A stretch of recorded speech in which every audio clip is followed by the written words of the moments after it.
Trump administration has thrown down a stark ultimatum. Either Russia and Ukraine make significant progress toward peace, or the United States will walk away from mediation efforts within days. The message? Time is running out. This warning marks a dramatic shift, not just from President Trump, but now echoed by Secretary of State Marco Rubio and Trump's Ukraine envoy, retired Lieutenant General Keith Kellogg. Speaking on Fox News, Kellogg voiced his frustration, amplifying the urgency of the situation. I know we're going to get to a place we want to be. His words are hard, but they were supposed to be hard because we're tired of what's happening. We've got too many other issues in the world that the United States must be involved in, and this war has gone on way too long. But I think there's an opportunity. We presented what I would call a term sheet. This is what it looks like going forward to the Ukrainians. Kellogg's comments expose the reality. Washington has laid out a term sheet, peace framework, urging Kiev to act fast before the chance slips away. The clock is ticking. Just days earlier, Marco Rubio issued a stark warning in Paris, declaring that if talks fail to yield progress, the US could move on within days. This isn't just rhetoric. This is a real deadline. That the Ukraine war is a terrible thing, but it's not our war. We didn't start it. The United States has been helping Ukraine over the last 3 years, and we want it to end.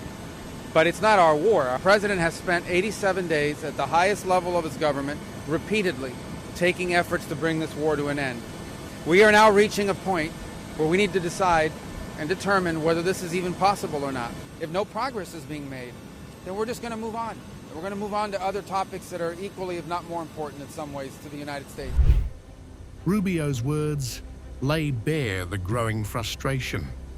His remark about the president's 87-day involvement underscores Washington's impatience as they seek a breakthrough that's nowhere in sight. Reinforcing Rubio's message, doubled down with a sharper tone, warning that any side that delays talks will be met with harsh consequences. The US is drawing a hard line in the sand. If for some reason one of the two parties makes it very difficult, we're just going to say you're foolish, you're fools, you're horrible people, and we're going to just take a pass. But hopefully we won't have to do that. Now, Marco's right in saying it. We want to see it end. Think of it. Every day, a lot of people are being killed as we talk about, as they play games. So we're not gonna take that, and we'll see. I think we have a good chance of solving the problem, however. Yeah. Despite some movement, like a potential minerals deal with Ukraine, the lack of a final agreement is testing Washington's patience.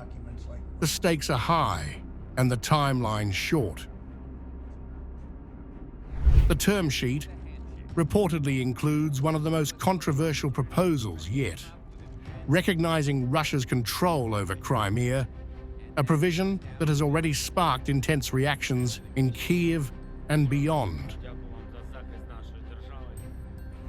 Kremlin spokesperson Dmitry Peskov acknowledged the fairly complex nature of negotiations, but stopped short of confirming any direct communications between Trump and Russian President Vladimir Putin.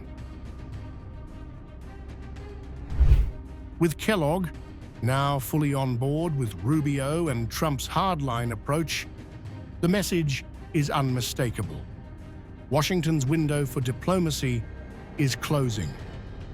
The next few days will determine if the US stays involved or pivots to focus elsewhere.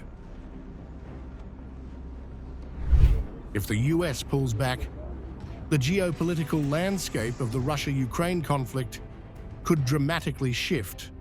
altering not just the war, but global alliances and power dynamics.